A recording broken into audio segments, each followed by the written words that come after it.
आज मैं जाने वाली हूँ मायके, तो चलिए ब्लॉग को करते हैं स्टार्ट मेरे दिन की शुरुआत की। तो hello everyone, good morning, Radhe Radhe. कैसे हैं आप लोग? आई होप आप लोग अच्छे होंगे। रीना ब्लॉग में आप सभी का स्वागत है। मैं सुबह से तैयारी करते करते, सुबह से क्या, मैं तो कई दिनों से तैयारी कर रही हूँ कि मुझे जाना है मायके, बट मायके जाने के लिए हो नहीं रहा। और ये मेरा ब्लॉग हो जाएगा 15 तारीख का।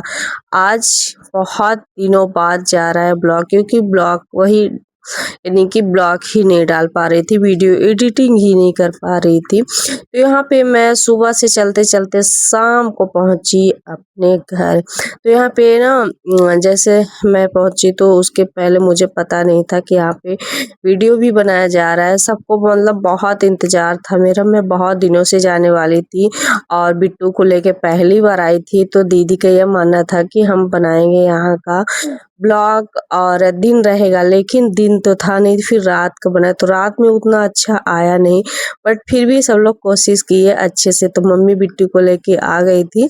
और अगर जब बच्चे हो जाते हैं तो फिर हम लोग का उतना ज़्यादा प्यार नहीं रह जाता, सबसे ज़्यादा बच्चों से ही प्यार रहता है।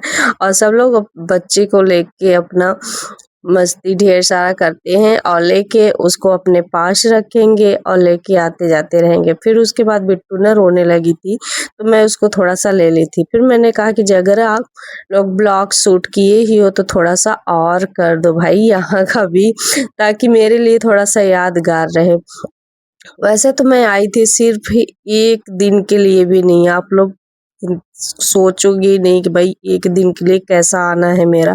बट हाँ, मैं यहाँ पे अटैचियाँ अपनी देखे हो आप, शुरू में मैं अपना अटैची तैयार रखी थी कि कम से कम मुझे 1 हफ्ते तो जाने के लिए होगा। बट फिर ऐसे जाके मौका मतलब हुआ कि मुझे जाके और रातों रात वापस आना है। वो भी क्यों? क्योंकि 16 या 17 तारीख से फिर मुझे आने के लिए होगा नहीं।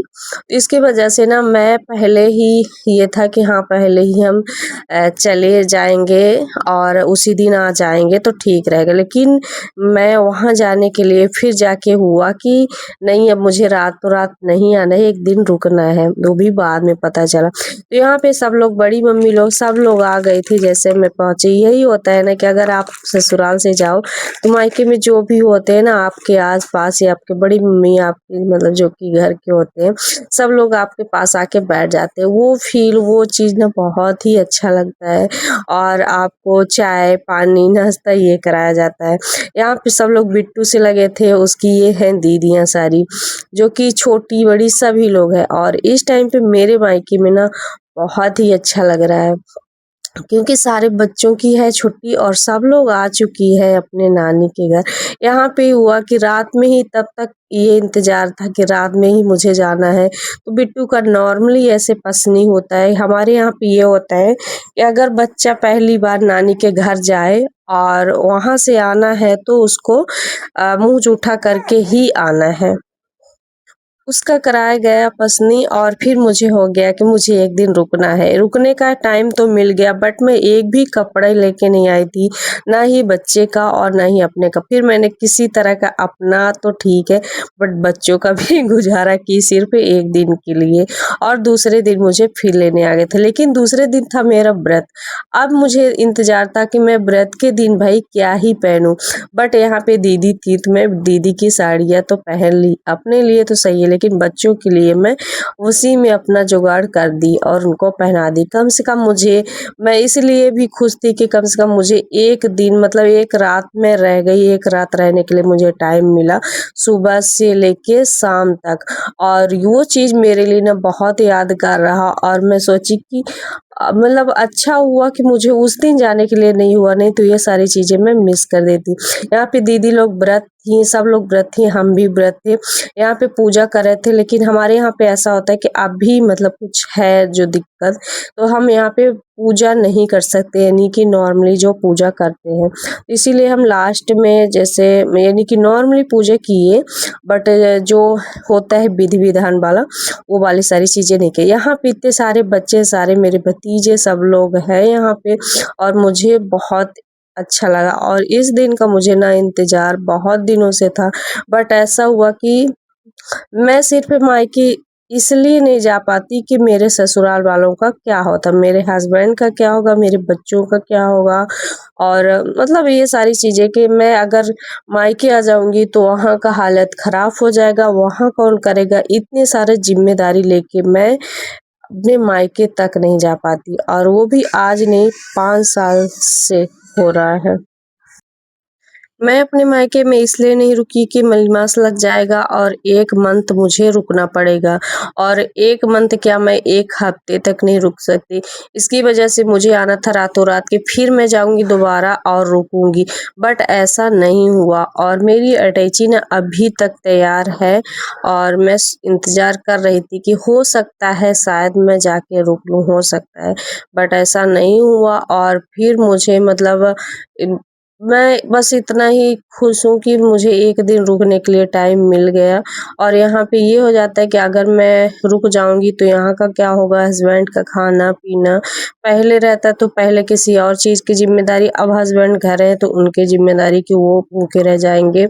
पहले था कि यानी कि मतलब कुछ ना कुछ मेरे साथ प्रॉब्लम होती गई, और मैं उसको अपने ऊपर लेती गई कि ठीक है भाई, चलो मैं ही हूँ तो मैं ही करूँगी, मैं रहूँगी। ऐसे करते-करते ना मैं अपनी जो खुशी होती है ना, जो एहसास होता है, वो सारी चीज़ें ना पीछे ही छोड़ आई, कि मुझे नहीं लगता कि मैं अब कभी एकदम आराम से कम 1 हफ्ते 10 दिन भी रह लूँ। रहने को मैं अपना मतलब सबको पीछे छोड़ के खुद अपने लिए जी सकती हूँ, अपने लिए रह सकती हूँ। लेकिन वही हो जाता है ना कि हम हाउसवाइफ यानी कि जो भी लेडीज़ होती हैं, जिनके ऊपर मतलब मायके से ज़्यादा ससुराल की ज़िम्मेदारी होती है, तो उनका यही हाल होता है। उनके लिए टाइम होता ही नहीं कि वो अपना मायके जाके अपना खुशी-खुशी रह सकें। अगर मैं वहाँ रह भी लूँगा ना तो भी मेरा मन यही लगा रहेगा कि मेरे वहाँ पे क्या हो रहा होगा, खाना खाए होंगे, नहीं खाए होंगे। एक दिन में ये हाल था कि खाना ही नहीं बना था, जाके 2-3 बज जाते हैं, मतलब ऐसे हो जाते हैं, कभी कच्चा कभी पक्का ऐसे बन जाता है, तो सोचना पड़ता है। इसलिए मैं वहाँ पे रुकी नहीं, और दोबारा सोची मैं जाने के लिए तो मुझे जाने के लिए भी नहीं हुआ। वहाँ पे मतलब थोड़ा-सा गर्मी ये भी हो जाता है कि बच्चों को लेके वहाँ जाओगे तो गर्मी लगेगी, और बच्चों की ऐसी आदत है एसी की, तो उनको वहाँ पे गर्मी भी लगती है। बट मैं तो किसी तरह का अपने लिए सब कुछ कर लेती हूँ मैनेज। बट ये होता है, बात आती है बच्चों की, तो फिर ये लगता है कि चलो ठीक है, और किसी तरह का ऐसे ही चलता आ रहा है। फिर मैं आ गई थी रातों-रात, जैसे ही 1 दिन के लिए गई थी और फिर दूसरे दिन आ गई थी अपने ससुराल। तो ये मेरा था ससुराल का ब्लॉग, और कैसा लगा आपको ब्लॉग कमेंट करके ज़रूर बताना। मिलते हैं नेक्स्ट ब्लॉग में।